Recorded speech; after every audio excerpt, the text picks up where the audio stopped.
Tiveram aquele remake lá do Viva, Sei. que foi o... Inclusive o Nego do Borel foi o Tião Macalé e tal. O Gui Santana. Logo no comecinho do primeiro episódio, participa o Dedé e o Didi, e aí alguém ia fazer alguma piada, ele fala assim, cara, os tempos mudaram, a gente não pode fazer as mesmas piadas que a gente fazia antigamente. Ele dá o recado ali. Entendi. Porque o Brasil mudou. Claro, o mundo mudou. O mundo mudou, as pessoas estão mais acesso à educação, com mais ferramentas de informação. Então, é natural que tenha isso. Né? Os Trapalhões sobreviveriam? Talvez não. Talvez seja um humor datado dos Trapalhões.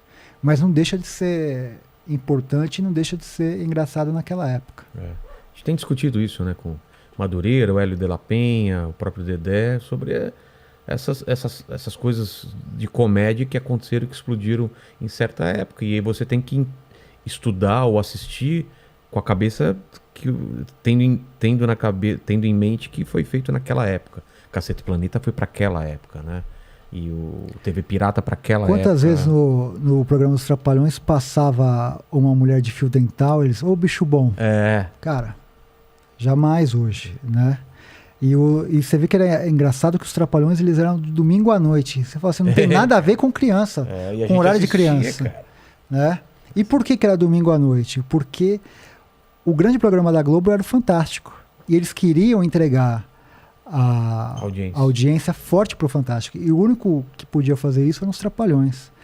Tem até um caso engraçado que tem uma briga entre o Fausto Silva e o Renato Aragão. Que eles não se dão bem. E por quê? Assim que o Faustão entra pra Globo, ele era do Perdidos da Noite. Sim. A Globo contrata ele, fazia muito sucesso. Ele era da Bandeirantes, vem pra Globo. Então tinha o Faustão, tinha os Trapalhões e depois tinha o Fantástico. Na época que o Faustão chega, ou na época um pouco depois, os Trapalhões já estão em declínio. A audiência já começa a baixar. O Renato começa a falar que o Faustão entregava a audiência baixa. E por isso que o programa ia mal. E o Faustão falava assim, não, o meu programa tá bem, o seu que tá indo mal. E aí cria uma coisa que o Faustão acha que o Renato chegou a tentar puxar o tapete dele.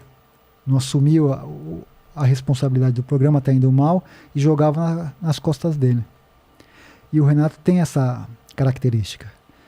Eu entrevistei o José Lavini, que foi o grande diretor do Cacete Planeta. Mas antes de ele ser o diretor do Cacete Planeta, ele foi por um tempo o diretor dos Trapalhões. E os Trapalhões, assim que o Zacarias morre, eles tentam criar várias fórmulas para sobreviver. Tinha aquele Trapotel, que era sem graça pra caramba. Tinha Vila Vintém. E tinha um quadro chamado Nos Cafundó do Brejo. Que era no último bloco, só aparecia o Renato Aragão. E ele fala assim, o Renato quis fazer esse quadro sem o Dedé e o Mussum. Eu falei, mano, por quê? O Renato pediu a demissão do Dedé e do Mussum. Pediu a cabeça dos dois. E o Renato colocou a culpa no diretor, no José Lavini. E isso é verdade porque para esse livro que eu estou fazendo a biografia, eu li as entrevistas da época e estava lá. Por que Dedé e Mussum não aparecem nesse quadro? E ele dá as entrevistas. É coisa do diretor. Só que o Renato sempre mandou mais que o diretor, mais que todo mundo. Ele jamais ia permitir isso. E ele colocava a culpa no Lavini. E o Lavini falou isso. Falou, não, ele que pediu.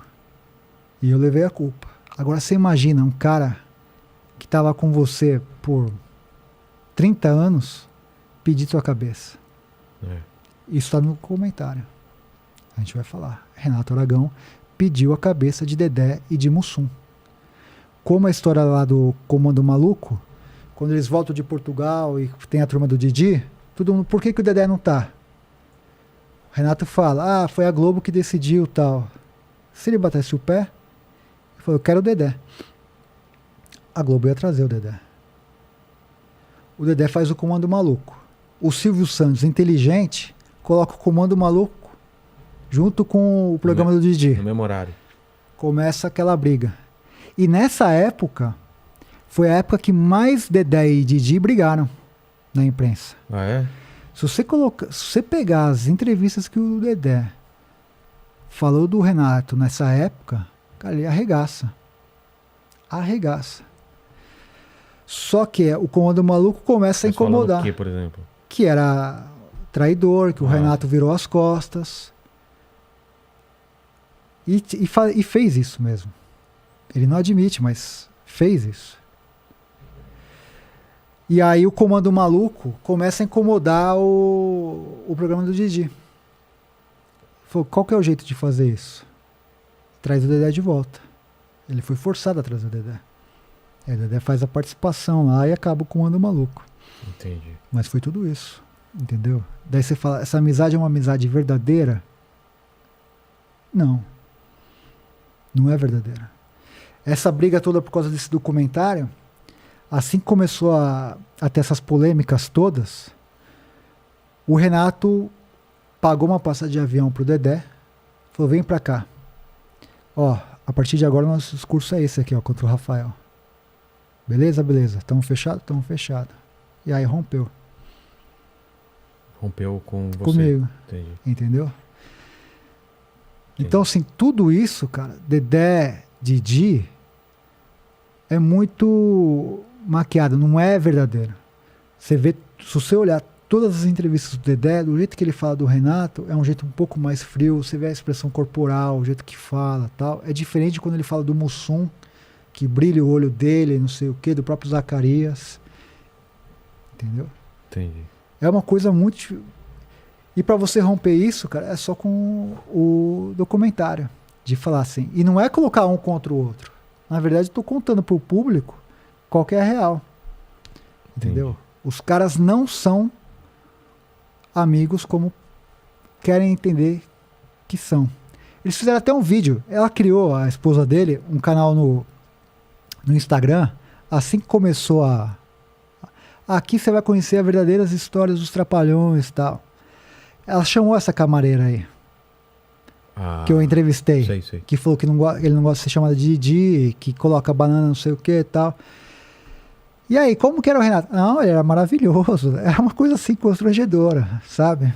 Você vê que ela tava sendo empurrada para falar aquilo. E ela fez um vídeo do Dedé também, que é esse vídeo que o Renato forçou ele pra casa dele, abrindo a porta como se fosse uma grande surpresa. Era tudo encenado. Entendeu? Como é encenado o Instagram dela, como é encenado o Instagram dele. Tudo isso para quê? Para tentar enfraquecer o que a gente vai contar.